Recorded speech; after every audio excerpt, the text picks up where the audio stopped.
કેવું છે પહેલી સંસ્થા છે સિવિલ ડિફેન્સ.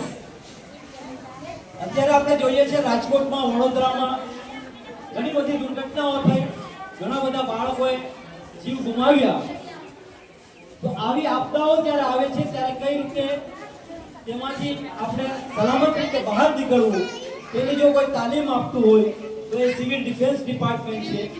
અને સિવિલ ડિફેન્સની જે તાલીમ છે હું શાહનવાઝ સાહેબને પણ વિનંતી કરીશ કે તેઓ આ શાળામાં અમદાવાદમાં પણ સિવિલ ડિફેન્સ છે, અમદાવાદ સિવિલ ડિફેન્સના સહકારથી આ શાળામાં અને અન્ય શાળાના પણ જે સંચાલકો બેઠા છે તે અન્ય શાળાઓમાં પણ સિવિલ ડિફેન્સની તાલીમ આપવી ખૂબ જરૂરી છે, જેથી કરીને જ્યારે પણ કોઈ આપત્તિ આવી જાય, કોઈ મુસીબત આવી જાય ત્યારે આપણા જીવને કઈ રીતે બચાવી શકીએ તેની આપણને જાણકારી હોય તો આપણે એમાંથી નીકળી શકીએ છીએ અને બહાર આવી શકીએ છીએ. બીજી સંસ્થા સુરત ઇસ્લામ યતીમખાના સોસાયટી. પહેલા એવું કહેવાતું હતું કે તમારી પાસે પૈસા હોય તો તમે ભણી શકો, અને આ આપણી પાસે એક બહાનું પણ હતું. જ્યારે બાળકો ભણતા નહીં તો એમ કે પૈસા નથી એટલે આપણે ભણી નહીં શકીએ. ખાસ કરીને અહીંયા જે વાલી મિત્રો બેઠા છે તેમના માટે ખાસ અગત્યની વાત છે આ. તમારી પાસે પૈસા નથી, એક કારણસર બાળકોનો અભ્યાસ રોકાઈ ન શકે, તેને અધૂરામાંથી અભ્યાસમાંથી છોડાવો નહીં. એને આગળ અભ્યાસ કરવા માટે ઘણી બધી સંસ્થાઓ, સરકારની ઘણી બધી યોજનાઓ છે, એ યોજનાઓનો તમે લાભ લઈ શકો છો.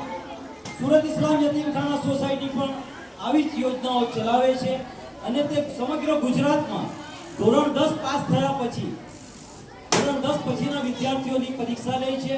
એ પરીક્ષા પછી જે મેરિટ પ્રમાણે વિદ્યાર્થીઓ પસંદ થાય છે તેમને JEE અને NEET. JEE વિશે કહી દઉં કે એન્જિનિયરિંગમાં જવા માટે તમારે JEE ની પરીક્ષા આપવી ખૂબ જરૂરી છે, અને NEET એટલે મેડિકલ ડોક્ટર બનવા માટે એ પરીક્ષા આપવી ખૂબ જરૂરી છે.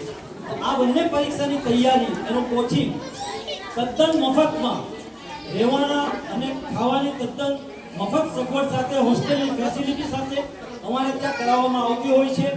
એ જ રીતે UPSC GPSC ની પરીક્ષાઓ ઓલ ઓવર ઇન્ડિયામાં લેવામાં આવતી હોય છે, અને તેના જે વિદ્યાર્થીઓ છે તેને પણ મફત શિક્ષણ આપવામાં આવતું હોય છે, મફત કોચિંગ આપવામાં આવતું હોય છે, હોસ્ટેલ સુવિધાઓ આપવામાં આવતી હોય છે.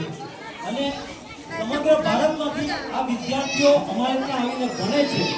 આવી ઘણી બધી સંસ્થાઓ છે જેનો તમે લાભ લઈ શકો છો. એટલે ભણવા માટે તમે આ સંસ્થાઓનો ઉપયોગ કરી શકો છો. ખાસ કરીને તમારું બાળક બોર્ડમાં આવે, 10મા ધોરણમાં આવે ત્યાં સુધીની રાહ ન જોતા અત્યારથી એને તૈયારીઓ કરાવો. એની શું અપેક્ષા છે તે પ્રમાણે એને તૈયારી કરાવશો તો તમે કામયાબ થશો. અંતે હું આપ સૌનો આભાર માનું છું. મને અહીંયા બોલાવ્યો એ બદલ હું અમદાવાદ એજ્યુકેશન કેમ્પસ જે છે